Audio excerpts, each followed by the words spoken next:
자, 그럼 전편에 이어서 최한기의 사상이 근대에 미치는 영향에 대해 상세히 알아보겠습니다.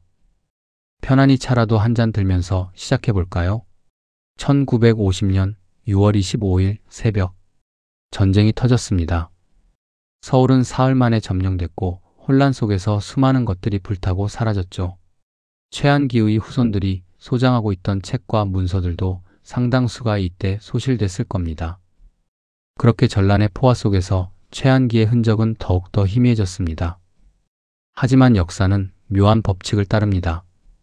잊힐만 하면 누군가 다시 기억하죠. 1960년대 초반 서울대 철학과 연구실, 박종홍, 정성철, 김철랑, 이우성 같은 학자들이 먼지 쌓인 고서를 뒤지기 시작했습니다. 그들은 한국 철학사를 연구하던 중 이상한 것을 발견했죠. 19세기 조선의 방대한 공백이었습니다. 18세기까지는 이익, 정약용 같은 실학자들의 저술이 있었습니다. 20세기에는 유길준, 박은식 같은 개화 사상가들이 있었죠. 그런데 19세기는 텅 비어 있었습니다. 아니, 정확히는 비어 있는 것처럼 보였습니다. 그러던 어느 날 이우성 교수가 국사편찬위원회 서고에서 한 필사본을 발견했습니다. 영재 이건창의 미간행 저서 명미당 유고 제10권. 그 안에 해강 최공전이라는 제목의 전기가 실려 있었습니다. 최한기의 일대기였죠. 이건창은 누구였을까요? 조선 말기의 문인이자 역사가입니다. 1885년 진사시에 합격했지만 을사늑약 이후 절필하고 은거한 인물이죠. 그가 1877년 최한기가 세상을 떠났을 때 그의 생애를 기록으로 남겨둔 겁니다. 이 발견은 획기적이었습니다. 최한기라는 인물의 실체가 드러난 거죠. 태어난 날짜, 가계, 저술 목록, 교우 관계. 그동안 단편적으로만 알려졌던 정보들이 하나로 연결됐습니다. 학자들은 흥분했습니다. 그들은 최한기의 저서를 찾기 시작했죠. 다행히 일부는 남아 있었습니다. 기학, 인정, 지구전요, 신기천엄. 방대한 분량이었습니다. 박종홍은 최한기를 읽으며 놀랐습니다. 이 사람은 19세기 조선 사람이 맞나? 서양 과학을 받아들이고 기를 물질이 에너지로 해석하고 경험과 관찰을 강조하고 자기 이론이 틀릴 수 있다고 말하는 사람. 이건 근대 과학자의 태도였습니다. 더 놀라운 건 그가 조선의 스피노자라고 불릴 만한 체계를 만들었다는 겁니다. 스피노자가 서양에서 신은 자연이자 실체라는 범신론적 이론론을 만들었다면 최한기는 동양에서 기는 물질이자 에너지이자 정보라는 기일원론을 만든 거죠. 1970년대가 되면서 최한기 연구는 본격화됩니다. 1979년부터 국사편찬위원회가 그의 저서를 한글로 번역하기 시작했습니다. 한문으로 쓰인 기측체의 인정 같은 책들이 현대 한국어로 옮겨지면서 더 많은 연구자들이 접근할 수 있게 됐죠. 하지만 여전히 한계는 있었습니다. 최한기의 책은 너무 방대하고 어려웠으니까요. 게다가 당시는 산업화와 경제성장이 최우선 과제였던 시절입니다. 그런데 묘하게도 최한기의 사상은 1970에서 80년대 한국의 지식인들에게 특별한 의미를 가졌습니다. 왜일까요? 군부 독재 시절이었습니다. 박정희, 전두환 정권 아래에서 지식인들은 억압받고 있었죠. 민주화를 외치는 사람들은 감옥에 갔고 책은 금서가 됐습니다. 그런 상황에서 최한기의 사상은 하나의 은유였습니다. 기통이라는 개념, 기가 막힘없이 흐르고 소통해야 한다는 생각. 이건 단순한 철학이 아니라 정치적 메시지였죠. 권력과 백성 사이에 기가 통해야 한다. 정보가 자유롭게 유통되어야 한다. 소통이 막히면 사회가 병든다. 최한기가 150년 전에 한 말이 1980년대 한국에서 다시 울렸습니다. 함석헌 같은 사상가들도 최한기에 주목했습니다. 함석헌은 CR 사상을 주창한 인물이죠. 민중이 역사의 주체라는 생각. 이건 최한기의 통민운하와 맞닿아 있었습니다. 함석헌은 이렇게 썼습니다. 역사는 힘센 자들의 것이 아니다. CR, 즉 민중의 것이다. CR이 깨어나고 움직일 때 역사는 앞으로 나아간다. 최한기도 똑같은 말을 했었죠. 백성의 마음이 하나로 통할 때 나라가 강해진다. 위와 아래가 소통하지 않으면 나라가 망한다. 안병옥 같은 철학자도 최한기를 연구했습니다.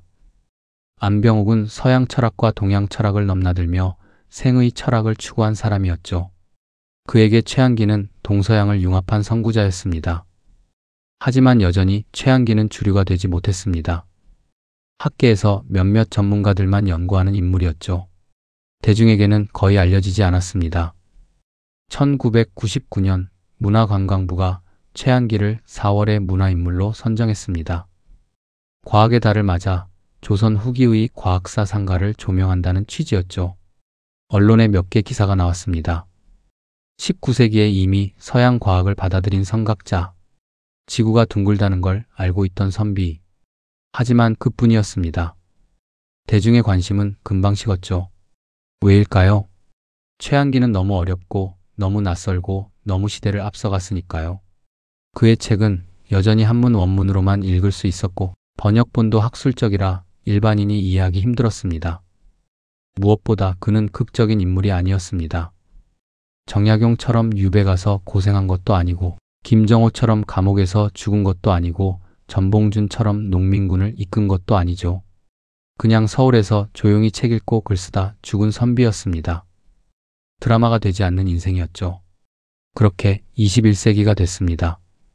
2000년대 들어 한국 사회는 엄청난 변화를 겪습니다. 인터넷이 보급되고 정보가 폭발적으로 증가하고 전 세계가 하나의 네트워크로 연결되기 시작했죠. 그러자 이상한 일이 벌어졌습니다. 최한기의 사상이 갑자기 현대적으로 보이기 시작한 겁니다. 기통이라는 개념, 모든 존재가 에너지장으로 연결되어 있다는 생각, 이건 인터넷 시대의 네트워크와 똑같은 발상이었습니다. 운하라는 개념, 끊임없는 변화와 흐름, 이건 빅데이터와 AI가 분석하는 동적 시스템과 비슷했죠. 추측이라는 방법론, 관찰과 경험에서 법칙을 추론한다. 이건 기계학습과 데이터 과학의 기본 원리였습니다. 학자들은 다시 최한기를 읽기 시작했습니다. 이번엔 철학자뿐 아니라 과학철학자, 시스템이론가, 복잡계 연구자들도 관심을 가졌죠. 이 사람 200년 전에 이미 시스템 이론을 생각하고 있었네. 기라는 개념이 장 개념과 비슷한데 정보와 에너지를 구분하지 않고 하나로 본 게 놀랍다. 해외 학계도 주목하기 시작했습니다. 일본, 중국의 동양 철학 연구자들이 최한기를 연구했죠. 캐나다 브리티시 컬럼비아 대학의 도널드 베이커 교수 같은 서양 학자들도 최한기에 관심을 가졌습니다. 그들은 최한기를 동아시아 근대 과학 철학의 선구자로 재평가하기 시작했습니다.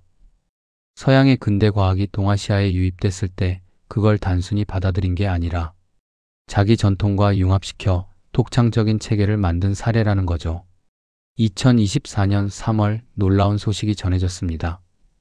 한국학중앙연구원 장석학이 부여 함양박씨 종가에서 기탁받은 고문원을 정리하던 중 최한기의 미발견 저서 통경을 발견한 겁니다. 20책 53권에 달하는 방대한 저술이었습니다. 유교의 핵심 경전인 13경을 최한기식으로 재해석하고 체계화한 책이었죠. 학계는 발칵 뒤집혔습니다. 한국학중앙연구원은 2024년 11월 국제학술대회를 열어 통경의 철학적, 사상사적 의미를 논의했습니다. 한국뿐 아니라 중국, 일본, 캐나다의 학자들이 모여들었죠. 브리티시 컬럼비아 대학의 도널드 베이커 교수는 통경이 유교의 관계성 철학을 근간으로 하면서도 새로운 윤리적 실천 철학을 제시했다고 분석했습니다. 청와대학교의 첸비셩 교수는 경서를 통합적으로 다루는 방식이 중국 경학사에서도 최한기 사후 20여 년이 지나서야 나타났다고 언급했습니다. 즉, 최한기가 중국 학자들보다 앞서 있었다는 뜻이죠. 일본 원광대학교의 야규 마코토 교수는 통경이 고전을 단순히 해석하는 데서 멈추지 않고 재구성해 모든 경전의 공통으로 흐르는 하나의 도리를 밝히려 했다고 평가했습니다. 최한기는 죽고 150년이 지나서야 제대로 이해받기 시작한 겁니다. 왜 이렇게 오래 걸렸을까요? 시대가 따라오지 못했으니까요. 최한기가 19세기에 만든 사상은 20세기에도 이해되지 못했습니다. 20세기는 산업화와 이념 대립의 시대였죠. 자본주의냐 공산주의냐 개발이냐 보존이냐 전통이냐 현대냐 이분법적 사고가 지배했습니다. 하지만 최한기의 사상은 이분법을 거부합니다. 동양이냐 서양이냐 둘 다, 물질이냐 정신이냐 하나다, 개인이냐 사회냐 연결되어 있다. 그의 사상은 관계와 흐름과 변화의 철학이었습니다. 고정된 실체가 아니라 끊임없이 운동하는 과정, 분리된 개체가 아니라 하나로 연결된 네트워크. 이런 사고방식은 21세기가 되어서야 비로소 시대정신이 됐습니다. 양자역학은 물질이 고정된 입자가 아니라 확률적 파동이라고 말합니다. 시스템 이론은 개별 요소가 아니라 요소들 간의 관계가 중요하다고 말하죠. 생태학은 모든 생명이 거대한 네트워크로 연결되어 있다고 말합니다. 최한기가 200년 전에 말한 것들입니다. 지금 이 순간에도 전 세계 어딘가에서 누군가 최한기를 읽고 있을 겁니다. 서울대 도서관에서, 베이징의 연구소에서, 캐나다의 대학에서. 그들은 놀라겠죠. 이 사람 정말 19세기 사람 맞아. 어쩌면 그는 100년 뒤, 200년 뒤에도 계속 재발견될지 모릅니다. 시대가 변할 때마다, 인류가 새로운 질문을 던질 때마다 누군가 그의 책을 펼치고 말하겠죠. 이 사람이 이미 답을 가지고 있었네. 최한기의 서재에는 이런 글귀가 걸려 있었다고 합니다. 명남루. 남쪽을 밝히는 집이라는 뜻입니다. 남쪽은 양의 방향이죠.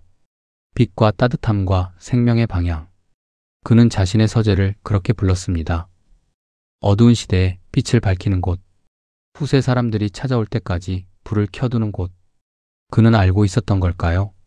자신의 책이 당대에는 읽히지 않겠지만 언젠가는 누군가 찾아올 거라는 걸. 자신이 뿌린 씨앗이 100년 뒤, 200년 뒤에 싹을 틔울 거라는 걸. 1857년 어느 봄날 최한기는 서재에 앉아 붓을 들었습니다. 55의 나이. 그는 이제 자신이 평생 탐구해온 것을 하나로 엮을 때가 왔다는 걸 알았습니다. 천문학과 지리학, 의학과 철학, 정치학과 윤리학. 서로 무관해 보이는 이 모든 학문이 사실은 하나의 원리로 연결되어 있다는 걸 증명하고 싶었죠. 그 원리의 이름은 기. 하지만 이건 단순한 동양 철학의 기가 아니었습니다. 최한기가 말하는 기는 물질이자 에너지이고 정보이자 법칙이고 과정이자 관계였습니다.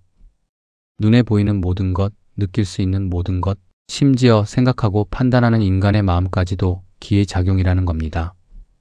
기약 서문에서 그는 이렇게 선언합니다. 기약은 천인 운하의 기약이다. 하늘의 운동과 인간의 변화를 하나의 기로 설명하는 학문. 우주와 인간, 자연과 사회를 관통하는 통합 이론. 그게 바로 기약이었습니다. 최한기의 기약을 이해하려면 먼저 4대 운하를 알아야 합니다. 첫째, 천인 운하. 하늘과 인간이 하나의 운하 과정 속에서 연결되어 있다는 뜻입니다. 이게 기약의 최종 목표죠. 우주의 법칙을 깨달아 인간의 삶에 적용하는 것. 하늘의 도리를 따라 인간 사회를 조화롭게 만드는 것. 둘째, 방금 운하. 지금 여기에서의 운하라는 뜻입니다. 이게 최한기 사상의 가장 혁명적인 부분입니다. 전통 유학은 과거를 숭상했죠. 요승 같은 옛 성인을 본받으라고 했습니다. 하지만 최한기는 정반대로 말합니다. 옛것과 지금이 같다 하더라도 나는 옛것을 버리고 지금을 택하겠다. 충격적인 발언 아닙니까? 천년 묵은 성인의 말보다 지금 내 눈앞에서 벌어지는 현실이 더 중요하다는 겁니다. 과거의 경전보다 현재의 경험이 우선이라는 거죠. 방금 운하란 바로 이 현재의 현실을 가리킵니다. 지금 눈앞에서 펼쳐지는 자연현상, 사회현상, 인간현상. 이게 학문의 출발점이라는 겁니다. 셋째, 활동 운하. 인간이 타고난 본성, 감각하고 인식하고 사유하는 능력입니다. 최한기는 이것도 기의 작용이라고 봤습니다. 마음은 신비로운 영혼이 아닙니다. 기라는 에너지가 인체라는 기계 속에서 작동하는 거죠. 그는 이렇게 썼습니다. 신기가 운하하여 지각이 되고 지각이 쌓여 기억이 되고 기억을 종합하여 추측이 된다. 현대 인지 과학의 정보 처리 모델과 거의 같습니다. 감각 입력, 정보 저장, 패턴 인식, 추론. 최한기는 200년 전에 이미 뇌를 정보 처리 기관으로 이해하고 있었던 겁니다. 넷째, 통민 운화. 백성을 하나로 통합하고 변화시키는 정치와 교육입니다. 개인의 깨달음을 사회 전체의 변화로 확장하는 거죠. 최한기에게 학문은 개인의 수양으로 끝나는 게 아니었습니다. 사회를 바꾸고 백성의 삶을 개선하는 데까지 나아가야 했습니다. 이 네 가지 운하는 단계적으로 연결됩니다. 현실을 관찰하고 인간의 인식으로 파악하고 우주의 법칙을 깨닫고 사회에 적용한다. 이게 기하의 전체 구조입니다. 그런데 이 모든 과정의 핵심에 추측이라는 방법론이 있습니다. 추측이란 뭘까요? 최한기는 이렇게 정의합니다. 견문으로 시작해 추측으로 나아가면 전체를 파악할 수 있다. 견문이란 보고 듣는 것, 즉 직접 경험하는 겁니다. 추측은 그 경험에서 법칙을 추론해내는 거죠. 많은 사례를 관찰하면 그 속에 숨은 패턴이 보인다는 겁니다. 이건 현대과학의 귀납적 방법론과 정확히 같습니다. 실험과 관찰로 데이터를 모으고 그 데이터에서 법칙을 도출하는 것, 베이컨이 신논리학에서 주장한 것, 뉴턴이 프린키피아에서 실천한 것과 본질적으로 같은 방법입니다. 하지만 최한기는 베이컨을 읽지 않았습니다. 뉴턴의 책도 원서로는 몰랐죠. 그는 청나라를 통해 들어온 서양 과학 서적을 읽고 거기에 담긴 사고방식을 스스로 재구성한 겁니다. 그리고 그걸 동양의 기 개념과 융합시켰습니다. 결과는 놀라웠습니다. 서양 과학 철학과 동양 기 철학이 하나로 통합된 독창적 체계가 탄생한 거죠. 최한기가 말하는 기는 세 가지 층위를 가지고 있습니다. 첫째, 운하지기. 우주 전체를 채우고 있는 무한한 시공간입니다. 최한기는 이걸 신기, 대기라고도 불렀죠. 이건 단순한 물질이 아닙니다. 시간과 공간 자체가 하나의 거대한 에너지장이라는 겁니다. 현대 물리학의 장 개념과 놀랍도록 비슷합니다. 전자기장, 중력장, 양자장. 우주는 이런 장들의 중첩으로 이루어져 있다고 현대 물리학은 말하죠. 최한기는 그걸 운하지기라고 불렀던 겁니다. 둘째, 인기와 만물기. 인간과 만물을 구성하는 기입니다. 운하지기가 응축되고 특수화된 형태죠. 사람마다 신기가 다르고 사물마다 기의 성질이 다릅니다. 하지만 근본적으로는 같은 기에서 나온 겁니다.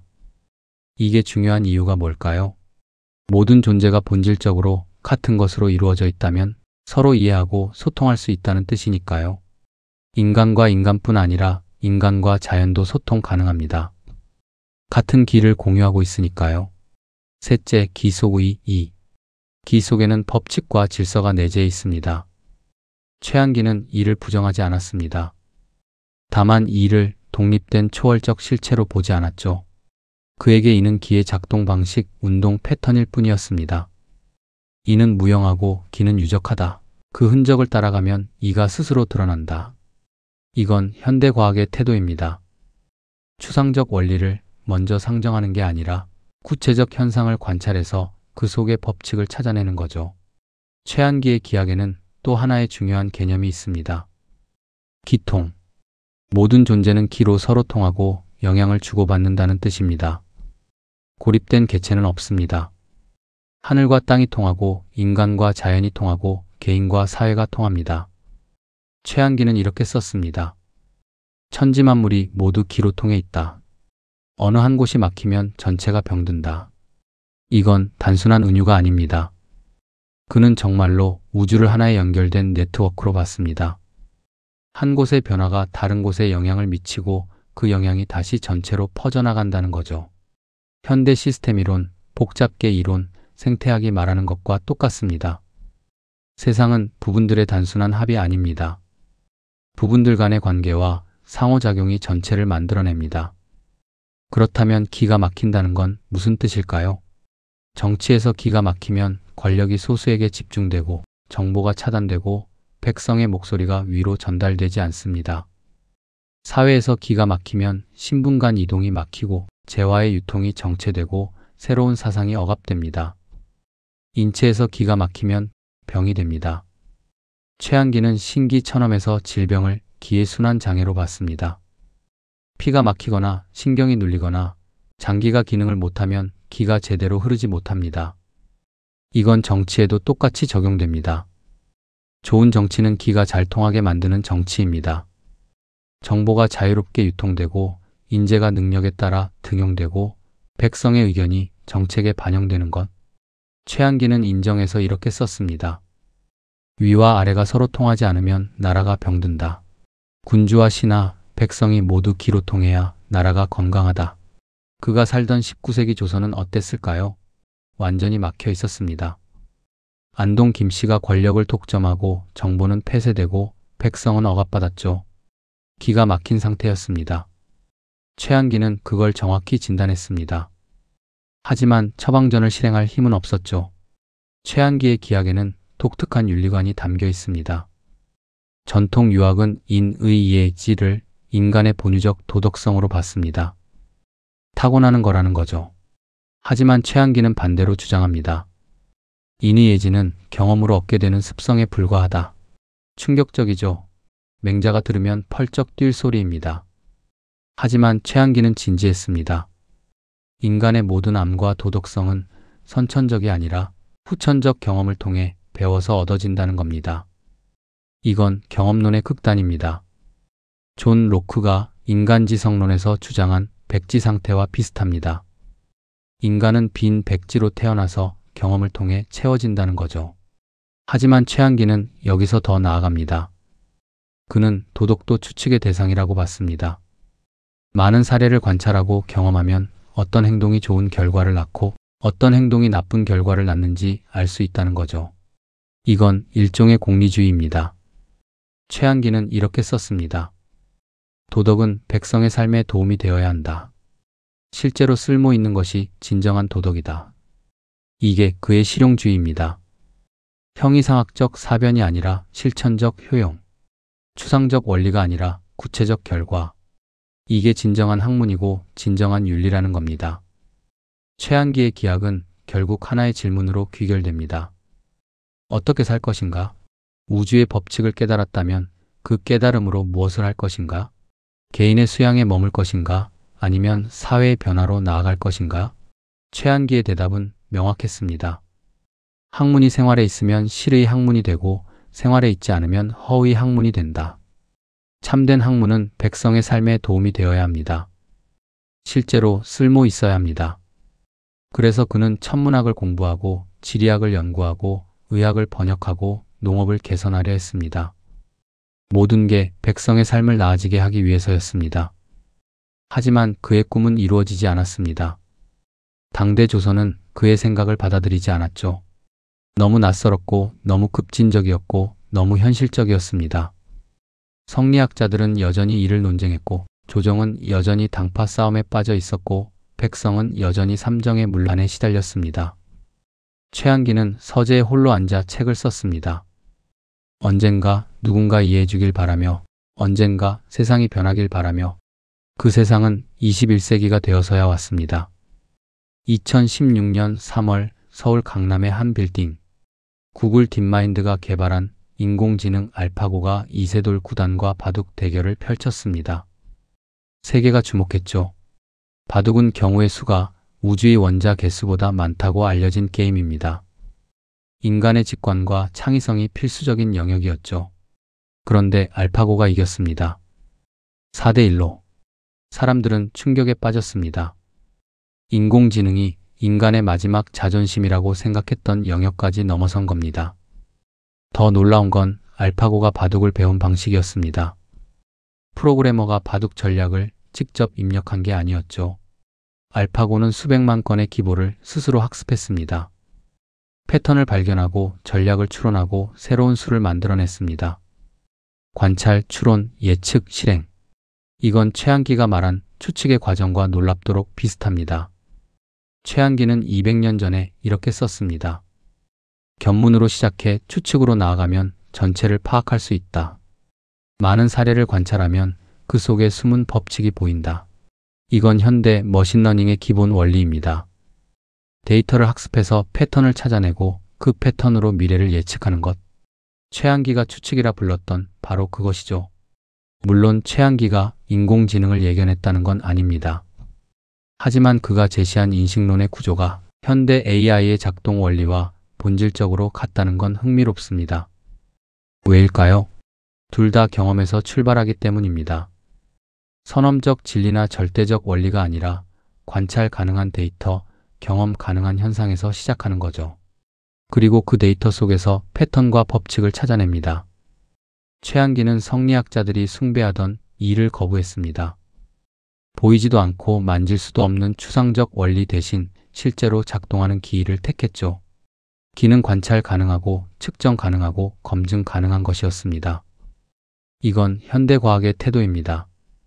형이상학적 사변이 아니라 경험적 검증. 실험과 관찰로 확인할 수 있는 것만 인정하는 태도. 2024년 11월 챗GPT가 출시된 지 2년이 지났습니다. 생성형 AI는 이제 일상이 됐죠. 글을 쓰고 그림을 그리고 코드를 짜고 음악을 만듭니다. 사람들은 묻기 시작했습니다. AI는 정말 생각하는 걸까? 의식이 있는 걸까? 최한기라면 이렇게 대답했을 겁니다. 중요한 건 의식이 있다 없다가 아니다. 중요한 건 그게 어떻게 작동하느냐다. 최한기에게 마음은 신비로운 영혼이 아니었습니다. 그건 기의 운동 패턴이었죠. 신기천엄에서 그는 인체를 정교한 기계로 봤습니다. 뇌는 정보 처리 기관이고 감각은 입력 장치고 사유는 연산 과정이라는 거죠. 이건 현대 인지과학의 관점과 똑같습니다. 뇌를 일종의 생물학적 컴퓨터로 보는 거죠. 뉴런의 전기 신호가 정보를 처리하고 시냅스의 연결 패턴이 기억을 저장하고 신경망의 활성화 패턴이 의식을 만들어낸다는 겁니다. 최한기는 데카르트의 심신이원론을 몰랐지만 그걸 거부했을 겁니다. 그에게 몸과 마음은 분리된 것이 아니었으니까요. 둘 다 기의 작용이었습니다. 하나의 연속된 과정의 다른 측면일 뿐이죠. 이건 현대 신경과학이 도달한 결론입니다. 마음이라는 별도의 실체는 없습니다. 뇌의 물리화학적 과정이 곧 마음입니다. 2023년 양자 컴퓨터가 화제가 됐습니다. IBM, 구글, 중국 과학원이 앞다퉈 양자 컴퓨터를 개발하고 있죠. 양자 컴퓨터는 기존 컴퓨터와 완전히 다른 원리로 작동합니다. 0과 1의 이진법이 아니라 양자 중첩 상태를 이용하죠. 양자역학은 20세기 초 물리학을 완전히 뒤흔들었습니다. 입자는 동시에 여러 곳에 존재할 수 있고 관찰하는 순간 하나의 상태로 붕괴됩니다. 물질과 에너지는 서로 전환 가능하고 시공간 자체가 휘어지고 얽힙니다. 이상하지 않나요? 최한기의 기 개념과 묘하게 닮았습니다. 최한기에게 기는 고정된 실체가 아니었습니다. 끊임없이 움직이고 변화하는 과정이었죠. 물질도 에너지도 정보도 모두 기의 다른 양상일 뿐이었습니다. 경계가 없었죠. 현대 물리학도 비슷한 결론에 도달했습니다. 아인슈타인의 E=mc 제곱은 물질과 에너지가 본질적으로 같다는 걸 보여줍니다. 양자장이론에서 입자는 장이 들뜸일 뿐이죠. 고정된 실체가 아니라 파동함수의 확률 분포입니다. 최한기가 운하라고 부른 것, 끊임없는 운동과 변화. 이게 우주의 본질이라는 생각. 현대 물리학이 200년 뒤에 수학적으로 증명한 겁니다. 물론 최한기는 양자역학의 수식을 몰랐습니다. 슈레딩거 방정식도 불확정성 원리도 몰랐죠. 하지만 그가 직관적으로 파악한 우주의 구조는 양자역학이 밝혀낸 것과 놀랍도록 일치합니다. 왜일까요? 아마도 최한기는 동양 전통의 기 사상을 서양 과학의 관찰 방법론과 결합시켰기 때문일 겁니다. 추상적 사변이 아니라 구체적 현상에서 출발했죠. 그리고 그 현상 속에서 보편적 법칙을 찾아냈습니다. 2024년 기후위기가 인류의 가장 시급한 과제가 됐습니다. 지구 평균 기온은 산업화 이전보다 1.5도 상승했습니다. 북극의 빙하가 녹고 해수면이 상승하고 극단적 기후 현상이 빈발합니다. 과학자들은 경고합니다. 지구는 하나의 시스템이다. 한 곳의 변화가 전체에 영향을 미친다. 최한기가 들으면 고개를 끄덕였을 겁니다. 그는 기통 개념을 제시했습니다. 모든 존재는 기로 연결되어 있고 서로 영향을 주고받는다는 거죠. 하늘의 기운이 땅에 영향을 미치고 땅의 변화가 인간에게 전달됩니다. 개인의 행위가 사회를 바꾸고 사회의 변화가 다시 개인에게 되돌아옵니다. 이건 현대 생태학과 시스템 이론의 핵심입니다. 제임스 러브록의 가이아 이론은 지구를 하나의 살아있는 유기체로 봅니다. 대기, 해양, 토양, 생물이 서로 연결된 하나의 자기조절 시스템이라는 거죠. 복잡게 이론도 비슷합니다. 개별 요소가 아니라 요소들 간의 관계와 상호작용이 중요합니다. 작은 변화가 전체 시스템에 거대한 영향을 미칠 수 있죠. 나비 효과입니다. 최한기는 200년 전에 이렇게 썼습니다. 하늘과 땅과 인간은 하나의 기로통에 있다. 어느 한 곳이 막히면 전체가 병든다. 이게 바로 기후위기의 본질 아닙니까? 인간이 화석 연료를 태워 대기에 탄소를 배출하면 그게 지구 전체의 기후 시스템을 교란시킵니다. 멀리 떨어진 곳의 빙하가 녹고 태평양 섬나라가 물에 잠기고 아프리카의 가뭄이 닥칩니다. 최한기라면 이렇게 말했을 겁니다. 기의 흐름을 회복해야 한다. 막힌 것을 뚫고 흐르게 하고 순환시켜야 한다. 2025년 지금 우리는 초연결 사회에 살고 있습니다. 인터넷이 70억 인구를 연결했습니다. 스마트폰 하나로 지구 반대편 사람과 실시간으로 소통합니다. SNS에서 정보가 폭발적으로 확산됩니다. 한 사람의 트윗이 전 세계 주식시장을 흔듭니다. 이건 최한기가 꿈꾼 세계입니다. 그는 방금 운하를 강조했습니다. 지금 여기에서의 운하. 멀리 떨어진 과거의 성인이 한 말보다 지금 내 눈앞에서 벌어지는 현실이 중요하다는 거죠. 그리고 그 현실을 가능한 한 넓게 많이 관찰해야 한다고 했습니다. 그래서 그는 세계 지리를 공부했죠. 지구 전역에서 아시아, 유럽, 아프리카, 아메리카의 수많은 나라를 소개했습니다. 조선 중심의 세계관을 거부한 겁니다. 지구 전체가 하나의 연결된 세계라는 걸 보여주려 했죠. 최한기가 지금 살아있다면 인터넷을 보고 감탄했을 겁니다. 이게 바로 기통이다. 전 세계의 정보가 실시간으로 흐르고 있구나. 하지만 동시에 우려했을 겁니다. 정보가 흐르기만 하면 안 된다. 제대로 흘러야 한다. 거짓 정보, 왜곡된 정보, 편향된 정보가 범람하면 기가 막힌다. 이게 지금 우리의 현실입니다. 가짜뉴스, 필터버블, 에코챔버. 정보는 넘쳐나지만 진실은 보이지 않습니다. 사람들은 자기가 믿고 싶은 것만 믿습니다. 소통은 많아졌지만 이해는 줄어들었습니다. 최한기라면 이렇게 처방했을 겁니다. 추측의 방법을 회복해야 한다. 직접 관찰하고 여러 사례를 비교하고 편견 없이 추론해야 한다.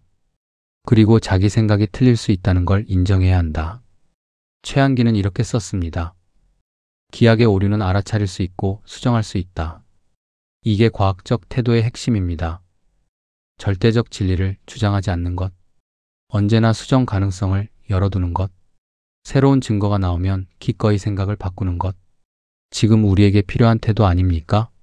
지금 우리는 거대한 전환기를 살고 있습니다. 인공지능이 일자리를 대체하고 유전자 편집이 인간의 본질을 바꾸고 기후위기가 문명을 위협합니다. 기술은 빠르게 발전하지만 윤리와 철학은 뒤처져 있습니다.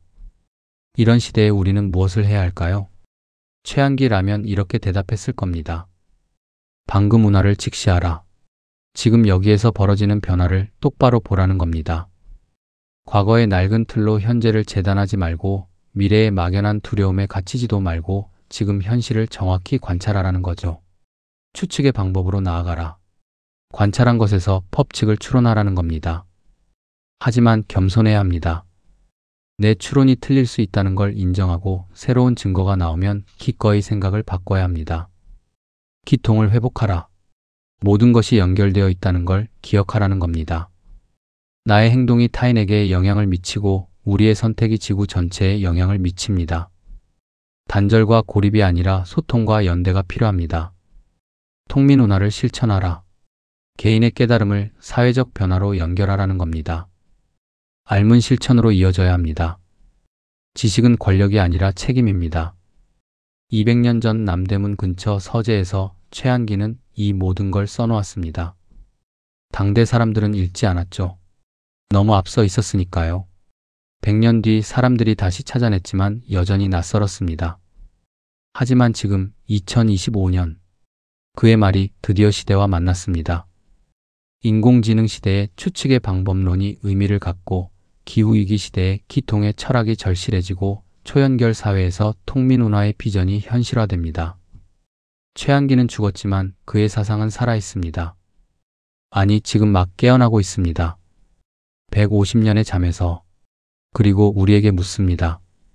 너희는 준비되었느냐?